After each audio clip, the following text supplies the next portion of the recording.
على الفلاح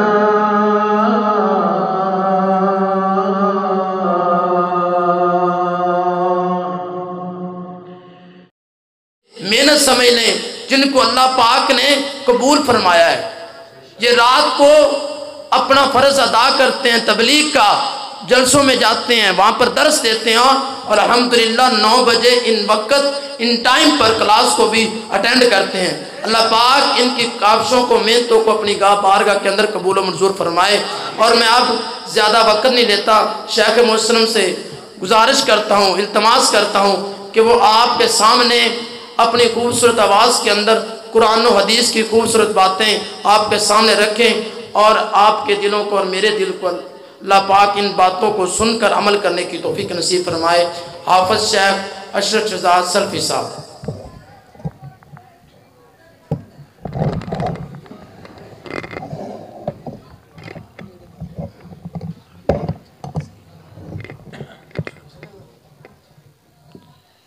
السلام علیکم ورحمۃ اللہ وبرکاتہ۔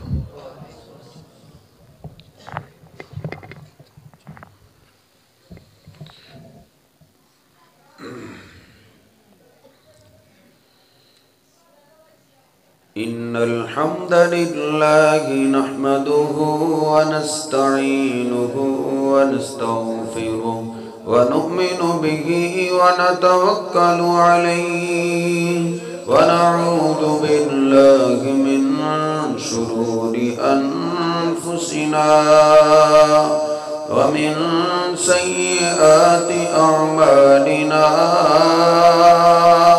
من يهده الله فلا مضل له ومن يضلله فلا هادي له أشهد أن لا إله إلا الله وحده لا شريك له وأشهد أن محمدا عبده ورسوله اللهم صل على محمد وأزواجه وذريته كما صليت على آل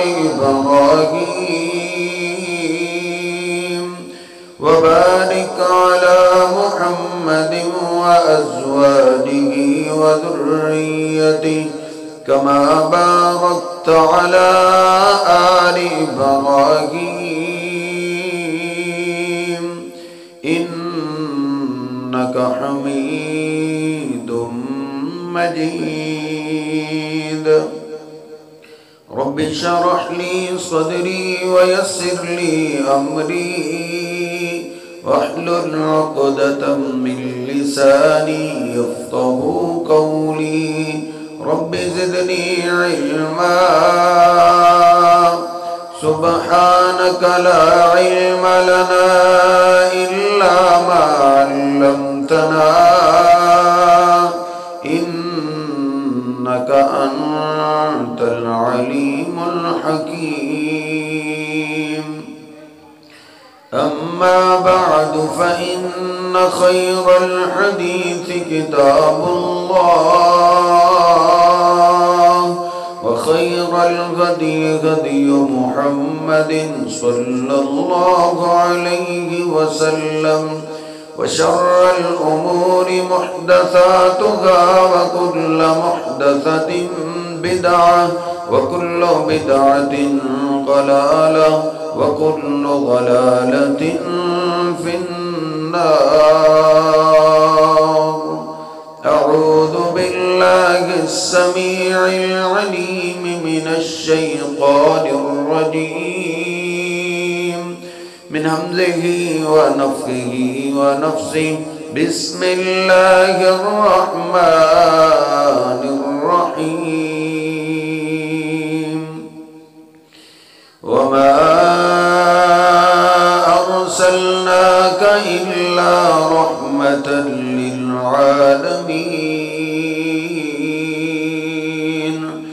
سبحان ربك رب العزة عما يصفون وسلام على المرسلين والحمد لله رب العالمين۔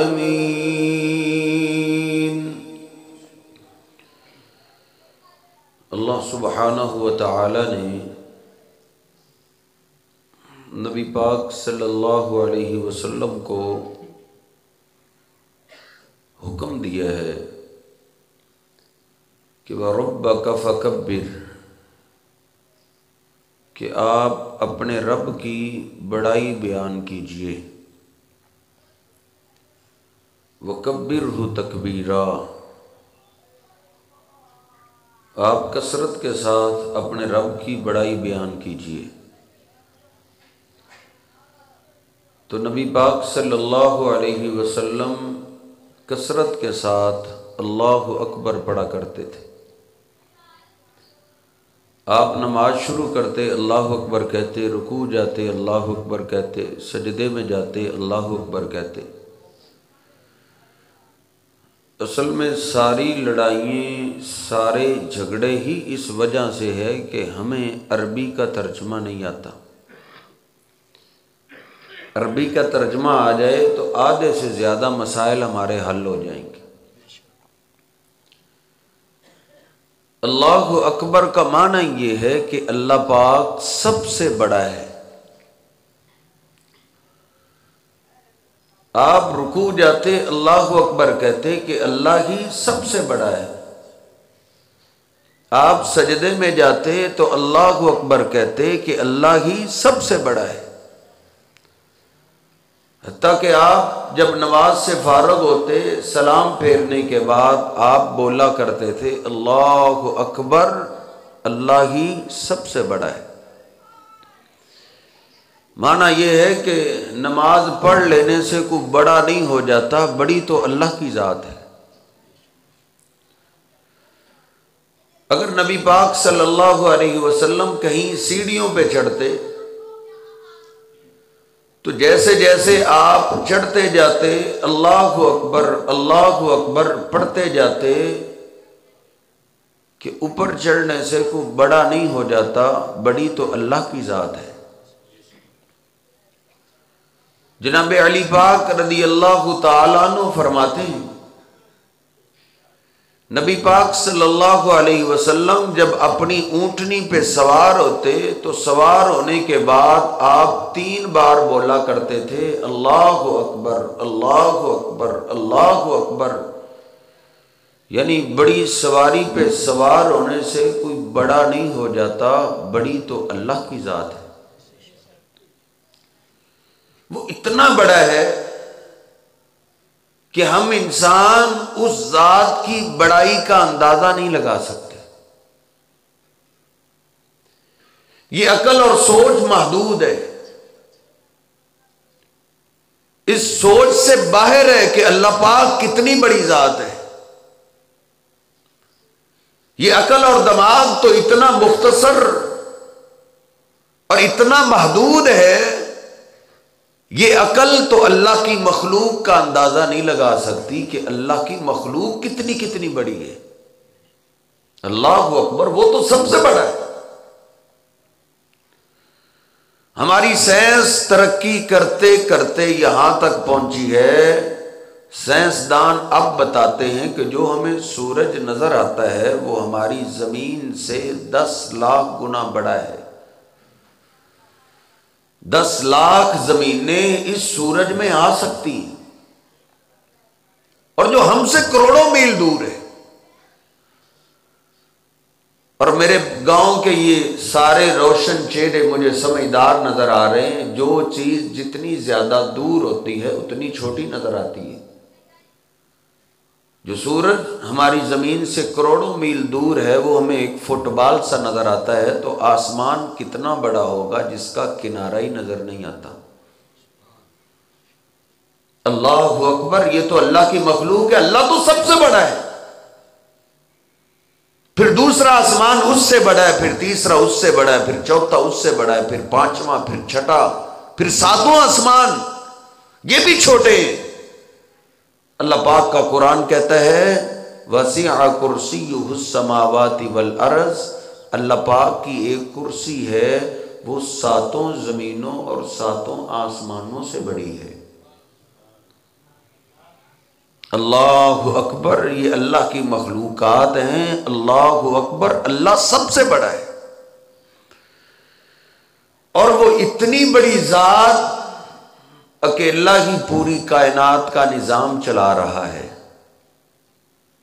اور اس کے آگے ساری کائنات ہی بے بس ہے۔ اس کے فیصلے کے آگے سب بے بس ہے۔ انبیاء بے بس ہیں، اولیاء بے بس ہیں، جانور بے بس ہیں، پرندے اس کے فیصلے کے آگے بے بس ہیں، فرشتے بے بس ہیں۔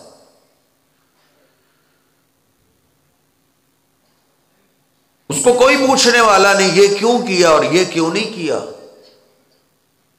سارے ہی اس کے در کے فقیر اور محتاج ہیں۔ وہ اکیلا شہنشاہ ہے، سب کو اس کی پرواہ ہے، اس کو کسی کی کوئی پرواہ نہیں۔ شیخ محترم سر پہ تشریف فرما ہے، مختصر وقت میں کسی نے نعرہ نہیں لگانا، میں نے یہی عرض کرنا ہے کہ اللہ پاک اتنی بڑی ذات، وہ اکیلا ہی پوری کائنات کا نظام چلا رہا ہے، اور اس کے آگے سارے ہی بے بس ہیں۔ بخاری شریف میں موجود ہے، نبی پاک صلی اللہ علیہ وسلم نے جبریل امین کو آپ نے فرمایا، اے جبریل الا تنزل بنا، تم ہمارے پاس ہوتے ہو، دل لگا رہتا ہے، اب آپ سے باتیں کرتے ہیں تو باتوں میں بڑی لذت آتی ہے، بڑا دل لگ جاتا ہے۔ اے جبریل امین، آپ زیادہ دیر ہمارے پاس کیوں نہیں گزارتے؟ جبریل امین خاموش ہیں، واپس چلے گئے، انہوں نے جواب بھی نہیں دیا۔ محترم، یہ میری زبان ہے، اللہ پاک نے مجھے اور آپ کو اختیار دیا ہے، جیسے مرضی اس کو استعمال کر لو۔ یہ آنکھیں اللہ پاک نے مجھے اور آپ کو دی ہیں، مجھے اور آپ کو اللہ نے اختیار دیا ہے، ان کو کیسے مرضی استعمال کر موت تک۔ یہ کان مجھے اور آپ کو اللہ پاک نے عطا کیے، ہمیں اللہ پاک نے یہ کنٹرول دے دیا ہے، مہلت دے دی، ان کو جیسے مرضی استعمال کرو۔ لیکن فرشتے وہ مخلوق ہیں جن کو اللہ نے یہ اختیار بھی نہیں دیا، فرشتے اپنی مرضی سے بولتے بھی نہیں۔ فرشتوں کا سردار جبریل امین ہے، اس نے اپنی مرضی سے جواب بھی نہیں دیا، خاموشی سے واپس چلیں گے، خاموشی سے واپس چلے گئے۔ جبریل امین نے نبی پاک صلی اللہ علیہ وسلم کو جواب تک نہیں دیا۔ اللہ پاک نے جبریل امین کو واپس بھیج دیا، جاؤ میرے محبوب پیغمبر کو بتا دو، وَمَا نَتَنَزَّلُ إِلَّا بِأَمْرِ رَبِّكَ۔ او اللہ کے محبوب پیغمبر، ہم زمین پہ اپنی مرضی سے نہیں آتے، ہم اللہ پاک کی اجازت کے ساتھ ہی آتے ہیں، اور اتنی دیر ہی زمین پہ رہ سکتے ہیں جتنی دیر اللہ اجازت دیتا ہے۔ اللہ پاک کے فیصلے کے آگے وہ ایسی سپر پاور ذات ہے، فرشتے اس کے فیصلے کے آگے بے بس ہیں، انسان بے بس ہے۔ انسانیت کا آغاز جس اللہ نے اپنے بندے آدم علیہ السلام سے کیا ہے، اللہ پاک کے فیصلے کے آگے آدم علیہ السلام بھی بے بس ہے۔ اللہ پاک کے فیصلے کو کوئی تبدیل کرنے والا نہیں ہے۔ اللہ پاک نے سیدنا آدم علیہ السلام کو عظمتوں سے نوازا ہے، شان سے نوازا ہے، ایسا مقام عطا کیا ہے جو کروڑوں سید اللہ پاک کے آگے فرشتے کر چکے تھے۔ اللہ پاک نے آدم علیہ السلام کے آگے فرشتوں کو جھکا دی ہے، بغیر محنت اور کوشش کے اللہ پاک نے آدم علیہ السلام کو جنت میں داخل کر دی ہے۔ جنت میں جب داخل کی ہے، ابلیس آ گیا، ابلیس آ کے دھوکہ دینے لگا، اب آدم علیہ السلام کی چاہت یہ تھی، جنت کے باغیچے ہیں، جنت کی رونقیں ہیں، جنت کا ماحول ہے، آدم علیہ السلام کی چاہت یہ تھی میں ہمیشہ ہمیشہ جنت میں رہ جاؤں، ادھر سے کبھی نکلوں نہ، مجھے نکالا نہ جائے، نکالا نہ جائے۔ اللہ پاک کا فیصلہ تھا دنیا بسانے کا، ابلیس آ گیا، اس نے اسی اسلحہ کو استعمال کیا ہے کہ آدم چاہتے ہیں میں ہمیشہ ہمیشہ جنت میں رہ جاؤں، کبھی نکلوں نہ۔ تو ابلیس آ کے کیا کہتا ہے، او آدم هل ادلک علی شجرۃ الخلد وملک لا یبلی، اے آدم ایک جنت میں ایسا درخت ہے جو اس درخت کا پھل کھا لیتا ہے وہ پھر کبھی بھی جنت سے نکلتا نہیں۔ ابلیس سمجھ گیا کہ آدم علیہ السلام کا نا پروگرام ہے جنت سے نہیں نکلنے کا، انہوں نے ہمیشہ ادھر ہی رہنا ہے، تو اسی اس نے ٹارگٹ بنا کے نا اسی انداز سے حملہ کر دیا کہ جنت میں ایک درخت ہے جو اس درخت کا پھل کھا لیتا ہے وہ پھر کبھی بھی جنت سے نکلتا نہیں۔ آدم علیہ السلام کو کہنے لگا میں تمہیں درخت بتاتا ہوں جو پھل کھا لیتا ہے وہ ہمیشہ ہمیشہ کے لیے جنت میں رہ جاتا ہے، کہا ضرور بتاؤ۔ درخت کے پاس لے گیا، 8واں سپارہ سورۃ الاعراف ہے، آدم علیہ السلام کے سامنے درخت آ گیا، کہنے لگے اس درخت سے تو اللہ نے منع کیا ہے۔ اللہ پاک نے ابلیس کی آگے والی بات قرآن پاک کے اندر ذکر کی ہے، فوراً ہی بول پڑا، کہتا ہے ما نہاکما ربکما عن ہذہ الشجرۃ الا ان تکونا ملکین او تکونا من الخالدین۔ ابلیس کہنے لگا اسی وجہ سے تو اللہ نے منع کیا ہے کہیں آدم اس کا پھل کھا کے ہمیشہ ہمیشہ کے لیے جنتی نہ بن جائے۔ اللہ نے روکا ہی اس وجہ سے کہ اس کا جس نے پھل کھا لیا اس نے تو جنت سے نکلنا نہیں۔ وَقَاسَمَهُمَا إِنِّي لَكُمَا لَمِنَ النَّاصِحِينَ۔ قرآن پاک اللہ نے ابلیس کی بات کا ذکر کیا، آگے سے قسمیں اٹھانے لگا، میں تمہارا دوست ہوں، میں تمہارا خیر خواہ ہوں، دوستوں کی مانا کرتے ہیں۔ ابلیس کے چکر میں آدم علیہ السلام آ گئے، بھول گئے، جب بھولے اس درخت کا پھل کھا بیٹھے۔ اب اللہ پاک نے آدم علیہ السلام کو زمین پہ کیا کیا ہے، اتار دیا۔ آدم علیہ السلام کا پروگرام تھا جنت سے نکلنے کا، اللہ کا فیصلہ تھا دنیا بسانے کا، اللہ کے فیصلے کے آگے آدم علیہ السلام بھی بے بس، فرشتے بھی اللہ کے فیصلے کے آگے بے بس ہیں۔ آدم علیہ السلام جن سے انسانیت کا آغاز ہوا ہے وہ بھی اللہ کے فیصلے کے آگے بے بس۔ پھر اللہ پاک نے آدم علیہ السلام کے بعد اپنا پہلا رسول بھیجا ہے سیدنا نوح علیہ السلام، وَلَقَدْ أَرْسَلْنَا نُوحًا إِلَىٰ قَوْمِهِ فَلَبِثَ فِيهِمْ أَلْفَ سَنَةٍ إِلَّا 50 عَامًا۔ اللہ پاک فرماتا ہے نوح علیہ السلام کو ہم نے بھیجا ہے، وہ 950 سال اپنی قوم کو دعوت دیتے رہے، دعوت دیتے رہے، سمجھاتے رہے، وہ میری قوم کے لوگوں ود سوا یغوث یعوق نصر کی عبادت چھوڑو، تم اللہ پاک کی عبادت کرو۔ قوم مارتی رہی، یہ سمجھاتے رہے، وہ مارتے رہے، مار کھاتے، سمجھاتے سمجھاتے 950 سال گزر گئے۔ کتنے سال گزر گئے؟ 950 سال اس پیغمبر نے اللہ کے دین کی خدمت کی ہے، اللہ کی نوکری کی ہے، اللہ کے دین کا کام کیا ہے، اللہ کی بندگی کی ہے۔ 950 سال انہوں نے اللہ کے لیے مارے کھائی ہیں۔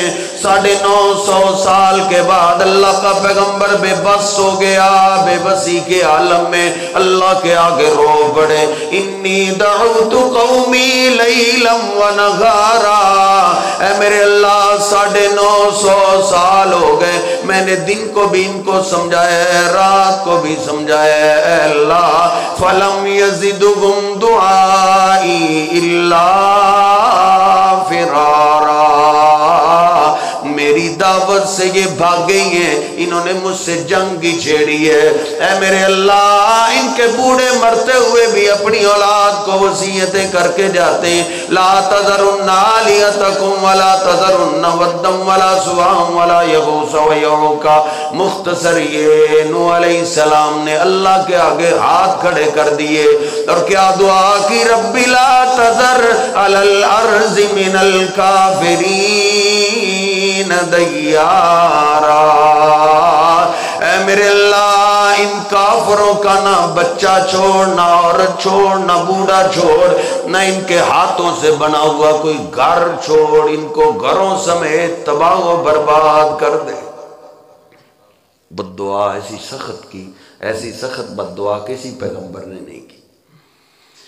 ان کے ہاتھوں سے بنا ہوا گھر بھی نہیں چاہیے، عذاب آ گیا، آسمان نے پانی برسانا شروع کر دیا، زمین نے پانی نکالنا شروع کر دیا، اللہ پاک نے حکم دیا ایمان والوں کو کشتی پہ سوار کر لو، کشتی پانی میں چلنے لگی، نوح علیہ السلام کے سامنے بیٹا آ گیا۔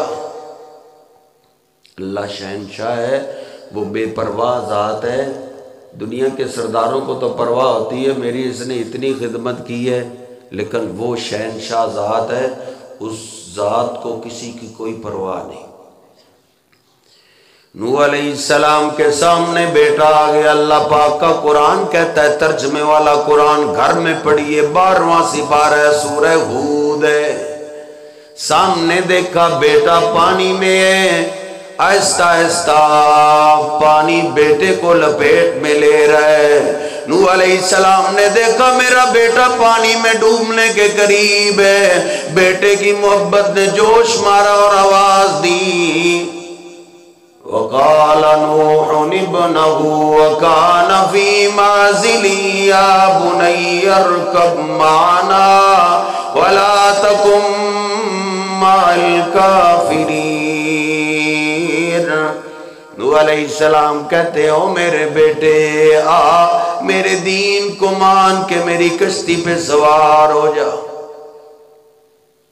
لوگ کہتے ہیں جی فلاں جو بزرگ تھے نا، ویسے بزرگوں کے بارے میں ایسی باتیں بعد میں گھڑی گئی ہیں، بزرگوں کا جو احترام نہیں کرتا، نبی پاک صلی اللہ علیہ وسلم کی حدیث پاک ہے کہ اس کا میرے ساتھ تعلق ہی نہیں ہے، جو بڑوں کا احترام نہیں کرتا۔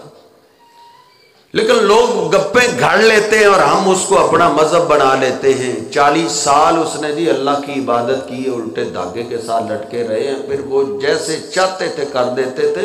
ایک دفعہ میلہ لگا ہوا تھا، انہوں نے دائیں طرف سلام پھیرا، سارے حافظ قرآن بن گئے، بائیں طرف سلام پھیرا، سارے ناظر پڑھے قرآن بن گئے۔ یہ اللہ کا پیغمبر ہے اور 950 سال اللہ کے دین کی خدمت کی اور اپنے بیٹے کو کلمہ نہیں پڑھا سکے۔ بیٹے کو آواز دی ہے، بیٹے کشتی میں سوار ہو جا۔ بیٹا آگے سے مشرک ہے، مشرک کا بھروسہ اللہ پہ نہیں ہوتا، وہ غیر اللہ کی باتیں ہی جانتا ہے۔ اس نے کہا اے ابا یہ پانی کتنا آئے گا؟ سآوی الی جبل یعصمنی من الماء، میں پہاڑ پہ چڑھ جاؤں گا، یہ پہاڑ مجھے بچا لے گا۔ اللہ کا پیغمبر رو رہا ہے. ایک باپ کی محبت ہے, ایک باپ ہی جانتا ہے کہ وہ اپنے بیٹے سے کس قدر محبت کرتا ہے. بیٹے کو اس محبت کا احساس نہیں ہو سکتا کہ میرا باپ مجھ سے کتنا پیار کرتا ہے.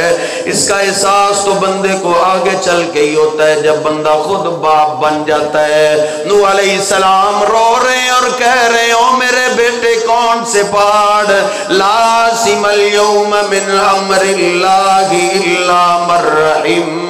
او میرے بیٹے یہ عام پانی نہیں, اللہ پاک کا عذاب ہے. اس عذاب سے وہی بچے گا جس کو اللہ بچائے گا. باپ اور بیٹے کے درمیان باتیں جاری ہیں. اللہ پاک کا فیصلہ ہے بیٹے کو غرق کرنے کا. پیغمبر کی چاہت ہے میں اپنے بیٹے کو بچا لوں. اللہ کے فیصلے کے آگے پیغمبر بھی کیا ہیں, کیا ہیں, بے بس. سارے بولو اللہ کے پیغمبر بھی اللہ کے فیصلے کے آگے بے بس ہے. اللہ کا قرآن کہتا ہے, قرآن پاک کاش آپ عربی جانتے ہو. جو عربی کا ترجمہ جانتا ہو صحیح طریقے کے ساتھ ہو ہی نہیں سکتا کہ اس کا عقیدہ درست نہ ہو جائے. وَحَالَ بَيْنَهُمَا الْمَوْجُ فَكَانَ مِنَ الْمُغْرَقِينَ.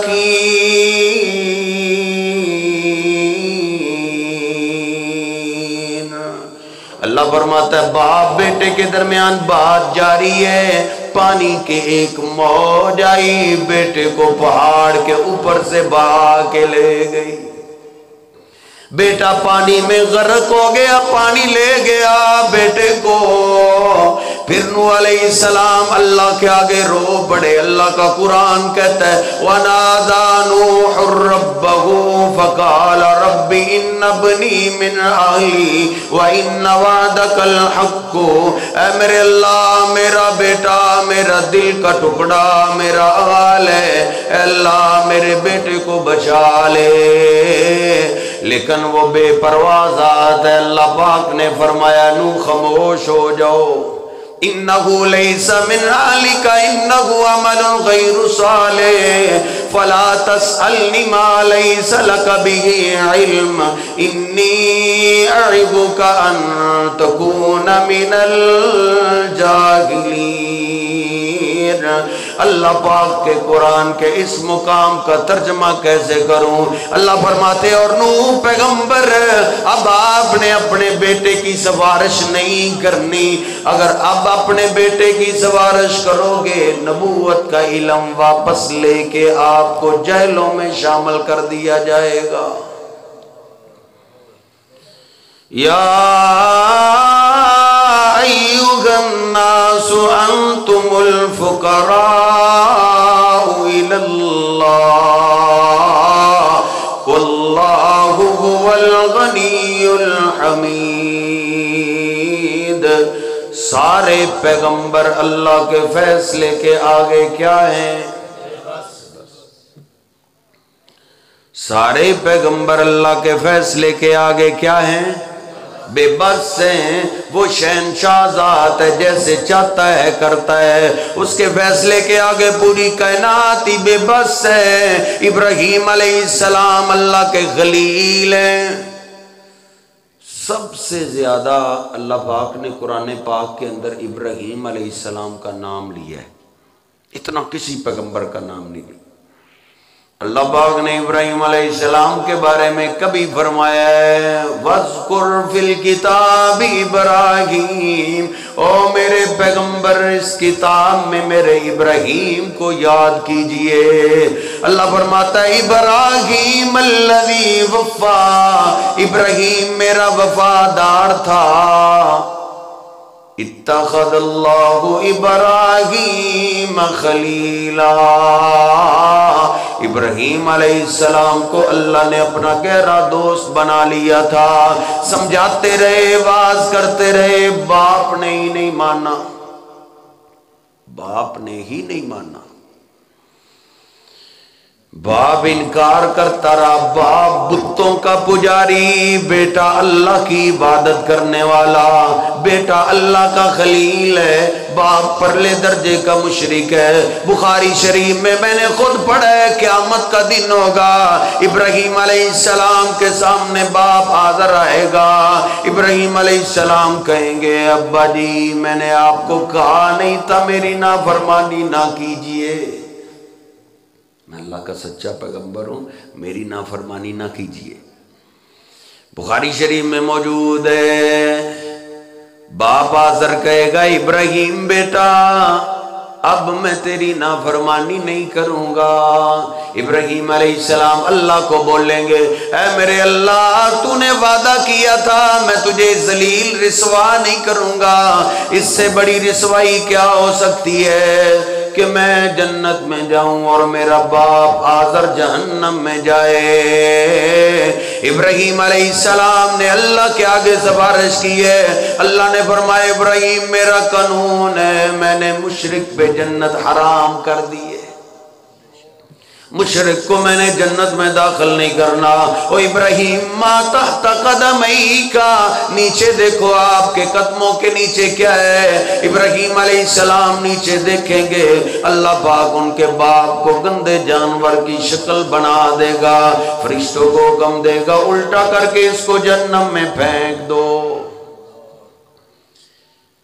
اللہ پاک کے فیصلے کے آگے سارے ہی بے بس۔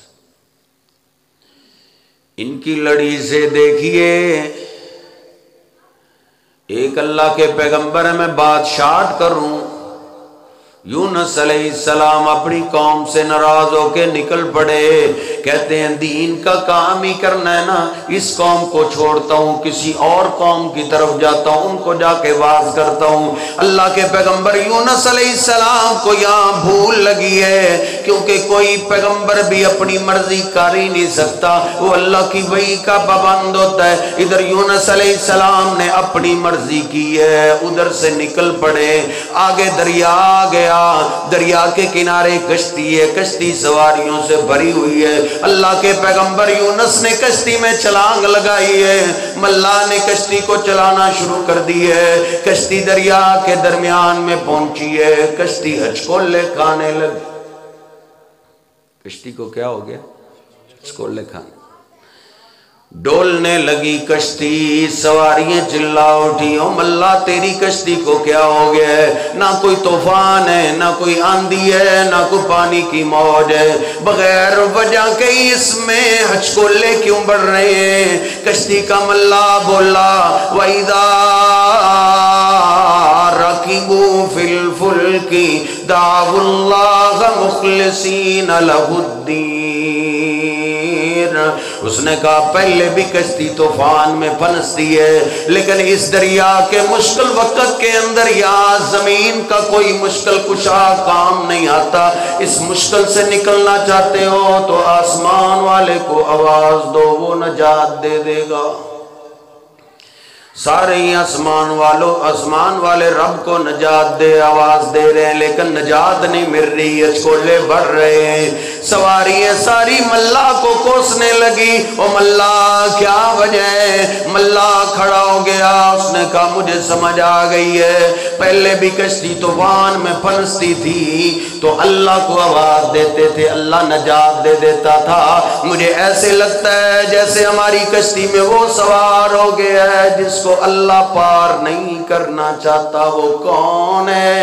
اس نے تو مرنا ہی مرنا ہے، وہ چھلانگ لگا دے ہم تو بچ جائیں، کوئی بھی نہ کھڑا ہوا۔ اللہ کا قرآن ہے، یہ کچھ سیف الملوک کی یا کسی خطیب کی خطابت یا کسی کہانیوں کی کہانیوں والی بات نہیں، قرآن پاک کی داستان ہے۔ سورۃ صافات ہے، یاسین سے اگلی سورت ہے، 23واں پارہ ہے۔ وَإِنَّ يُونُسَ لَمِنَ الْمُرْسَلِينَ إِذْ أَبَقَ إِلَى الْفُلْكِ الْمَشْحُونِ فَسَاهَمَ فَكَانَ مِنَ الْمُدْحَضِينَ۔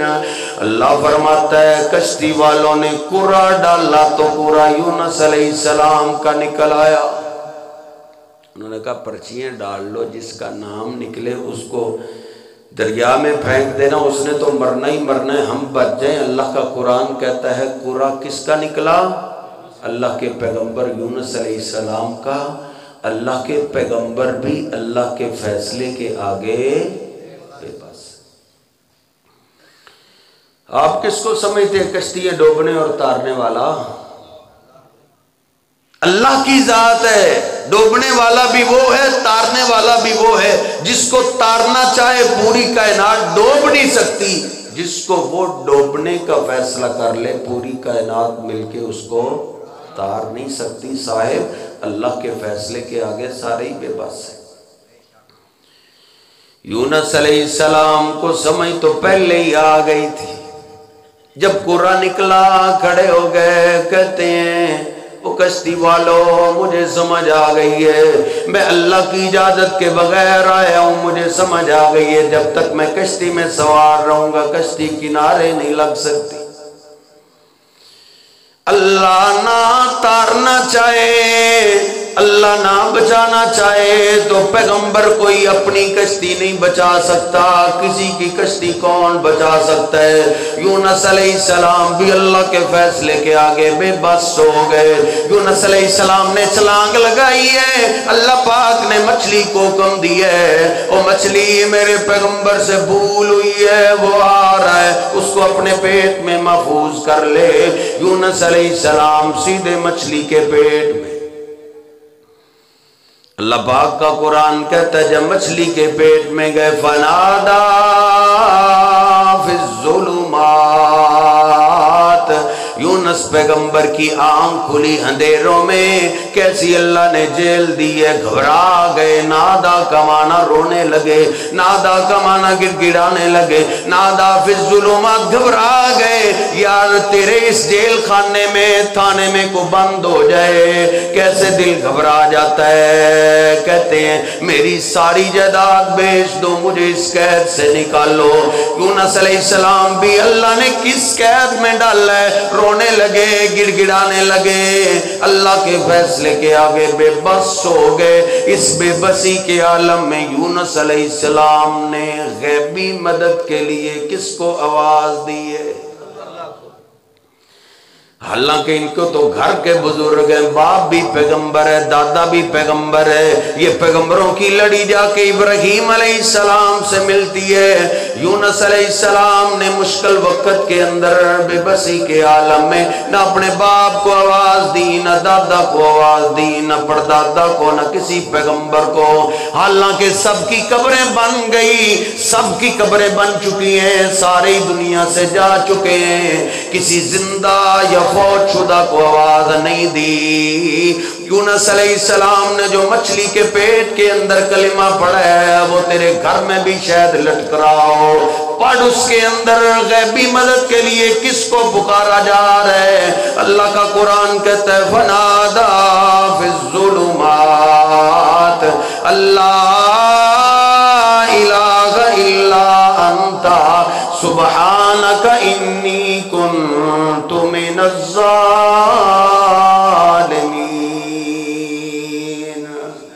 اے اللہ بھول مجھ سے ہوئی ہے، غلطی مجھ سے ہوئی ہے، لیکن ایک بات ضرور ہے، اس مشکل سے نکالنے والا تیرے سوا۔ اللہ کے فیصلے کے آگے سارے پیغمبری بے بس۔ جب بندہ اللہ کے فیصلے کے آگے بے بس ہوتا ہے نا تو بندہ رو ہی سکتا ہے، اور کیا کر سکتا ہے؟ رو ہی سکتا ہے نا، اور کیا کر سکتا ہے؟ آخر میں اپنے محبوب کی بات کر کے بات کو ختم کریں۔ نبی پاک صلی اللہ علیہ وسلم بھی اللہ کے فیصلے کے آگے سارے بولو سارے کیوں؟ نبی پاک صلی اللہ علیہ وسلم سے اللہ کائنات میں آیا ہی نہیں، اللہ کی ساری مخلوقات میں سے آپ سب سے اعلیٰ ہیں۔ نبی پاک صلی اللہ علیہ وسلم خود فرماتے ہیں دو فرشتوں کو میں نے دیکھا ہے، ایک کے ہاتھ میں ترازو تھا، وہ زمین و آسمان کے درمیان ٹھہر گیا، دوسرا میرے پاس آیا، اس نے مجھے اٹھایا، ترازو کے ایک پلڑے میں رکھا، دوسرے پلڑے کے اندر ایک آدمی، میرا وزن بھاری رہا، پھر 10 کے مقابلے میں تولا گیا میرا وزن پھر بھی بھاری رہا. پھر 100 کے مقابلے میں فرشتہ بولا زنگو بِأَلْفٍ، ان کو 1000 کے مقابلے میں تولو.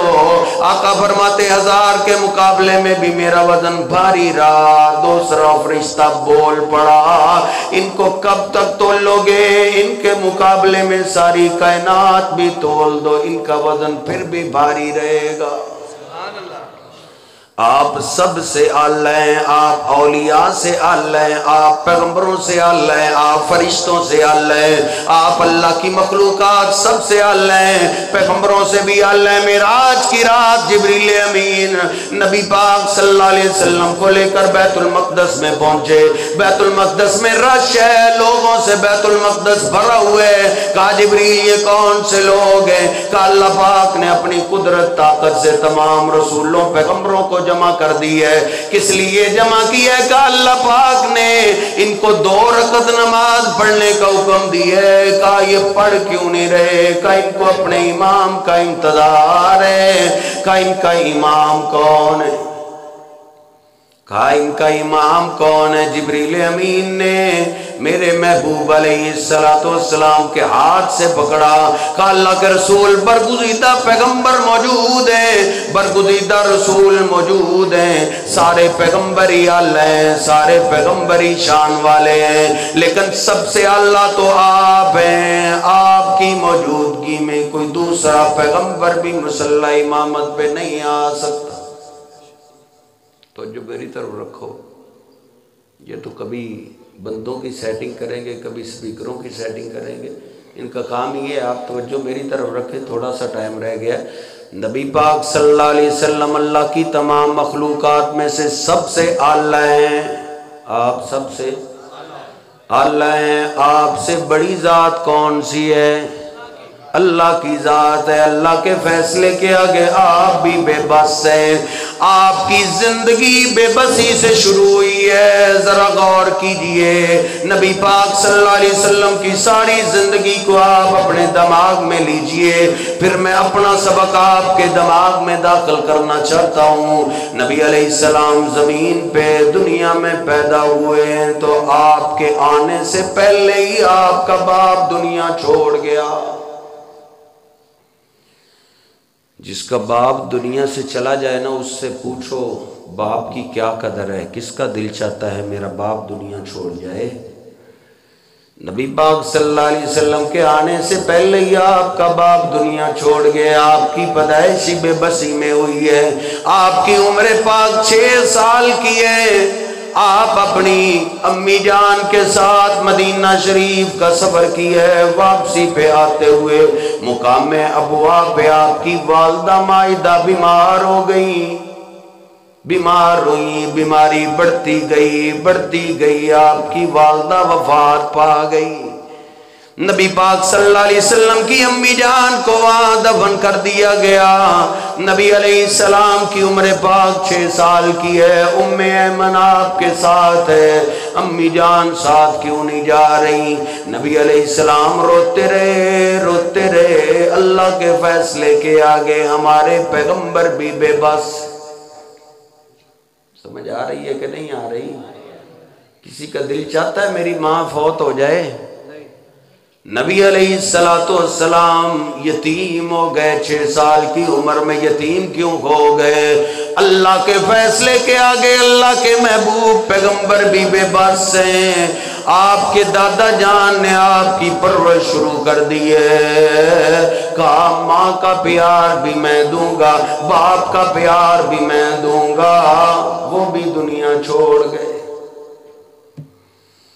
چچا نے پرورش شروع کر دی. نبی پاک صلی اللہ علیہ وسلم جوان ہو گئے. آپ کی شادی ہو گئی. آپ کی غمخوار بیوی سیدہ خدیجہ سے آپ کی شادی ہوئی، جو مکہ پاک کی شہزادی ہے، مکہ کی تاجرہ ہے، جس کے خیمے کی ڈوریاں سونے کے ساتھ باندھی جاتی ہیں. یہ تاجرہ نبی پاک صلی اللہ علیہ وسلم سے جب نکاح ہوا، سلام عرض کرتے ہوئے کہتی ہیں آج سے پہلے اس دولت کی مالک میں تھی، آج کے بعد آپ ہیں. نبی علیہ السلام کی اولاد ہوئی، اللہ پاک نے رحمت فرمائی ہے، بیٹیاں پیدا ہوئی وہ زندہ رہیں، بیٹے پیدا ہوئے وہ وفات پا گئے۔ آپ کی غمخوار بیوی سیدہ خدیجہ بھی بیمار ہو گئیں اور وفات پا گئی۔ اللہ کے فیصلے کے آگے آپ بھی بس۔ سیدہ خدیجہ کی جدائی میں میرے پیغمبر ساری زندگی روتے رہے۔ بے بسی کے عالم میں بندہ رو ہی سکتا ہے اور کیا کر سکتا ہے۔ امی عائشہ طیبہ طاہرہ رضی اللہ تعالیٰ عنہ فرماتی ہیں، او لوگوں، مجھے نبی پاک صلی اللہ علیہ وسلم کی کسی زندہ بیوی پہ کبھی رشک نہیں آیا، رشک آیا ہے تو آپ کی فوت شدہ بیوی خدیجہ پہ آیا ہے، کیونکہ آپ خدیجہ کو بڑا یاد کیا کرتے تھے، بڑا یاد کرتے تھے۔ کبھی میں کہتی اللہ کے رسول وہ تو دنیا سے چلی گئی، اب آپ کو اللہ نے اور بیوی عطا کر دیا۔ فرماتے ہو نہیں عائش خدیجہ خدیجہ ہی تھی، وہ عائشہ خدیجہ خدیجہ ہی تھی۔ نبی پاک صلی اللہ علیہ وسلم کبھی کبھی جانور ذبح کرتے، امی عائشہ فرماتی ہیں بخاری شریف میں موجود ہے، اس سارے جانور کا سارا گوشت آپ خدیجہ کی سہیلیوں میں تقسیم کر دیا کرتے تھے۔ خدیجہ کی یاد میں آپ ساری زندگی روتے رہے، اللہ کے فیصلے کے آگے آپ بھی بس۔ بندہ رو ہی سکتا ہے اور کچھ نہیں کر سکتا۔ اللہ اکبر ساری زندگی، اسی لیے تو آپ پڑھتے رہے اللہ اکبر اللہ سب سے بڑا ہے، اللہ اکبر اللہ ہی سب سے بڑا ہے، اللہ اکبر اللہ ہی سب سے بڑا ہے۔ نبی پاک صلی اللہ علیہ وسلم اللہ پاک کے فیصلے کے آگے بے بس ہے۔ آپ کے سارے بیٹے ہی فوت ہو گئے، ایک بیٹا رہ گیا ابراہیم، جس کے پاس ایک ہی بیٹا ہے۔ وہ ذرا دل پہ ہاتھ رکھ کے سنیں کہ بیٹے کی محبت کیا ہوتی ہے۔ آپ کا ایک ہی بیٹا زندہ رہ گیا ہے، نبی پاک صلی اللہ علیہ وسلم کو اطلاع دی گئی اللہ کے رسول آپ کا بیٹا ابراہیم بیمار ہو گیا۔ آپ تیز تیز قدموں کے ساتھ پہنچے گھر کے اندر، آپ کے بیٹے کو آپ کی گود میں ڈال دیا گیا ہے۔ بخاری شریف میں حدیث پاک موجود ہے، قبلہ فشمہ، آپ نے اپنے بیٹے کو چوما، سونگا، بوسہ لیا، بیٹے کا سانس اکڑنے لگا، نبی علیہ السلام کی آنکھوں میں آنسو آ گئے۔ اللہ کے فیصلے کے آگے سارے ہی صاحب بے بس ہیں، بے بسی کے عالم میں بندہ رو ہی سکتا ہے۔ عبد الرحمن بن عوف قریب آئے، عرض کرتے ہیں اللہ کے رسول آپ تو صبر کی تلقین کرنے والے، آپ تو رونے والوں کو خاموش اور صبر کی تلقین کرتے ہیں، آپ خود بھی رو رہے ہیں۔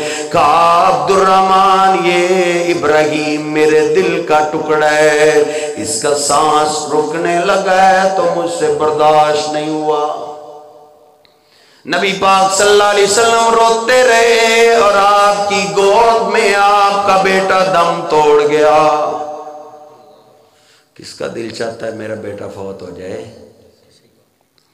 ڈاکٹر کے پاس باپ کئی باپوں کو روتا ہوا دیکھا ہے، ڈاکٹر صاحب میرے جانور بک جائے، میرے زمین بک جائے، میرے گھر کی جگہ بھی بک جائے، لیکن میرا بیٹا بچنا چاہیے، اس کا علاج کرو، اس کا علاج کرو۔ صاحب انسانی فطرت ہے، کوئی بھی اپنے باپ بیٹے کی موت پسند نہیں کرتا۔ نبی پاک صلی اللہ علیہ وسلم کی گود میں آپ کا بیٹا دم توڑ گیا، اللہ کا فیصلہ آ گیا۔ اللہ کے فیصلے کے آگے ہمارے پیارے نبی بھی بے بس ہے۔ سبق یاد ہوا ہے کہ نہیں کہ دوبارہ بات شروع کریں؟ اللہ کے فیصلے کے آگے ہمارے محبوب علیہ السلام بھی بے بس ہے، اللہ کے فیصلے کو کوئی تبدیل نہیں کر سکتا۔ ہم قرآن حدیث خود ترجمے کے ساتھ پڑھیں نا۔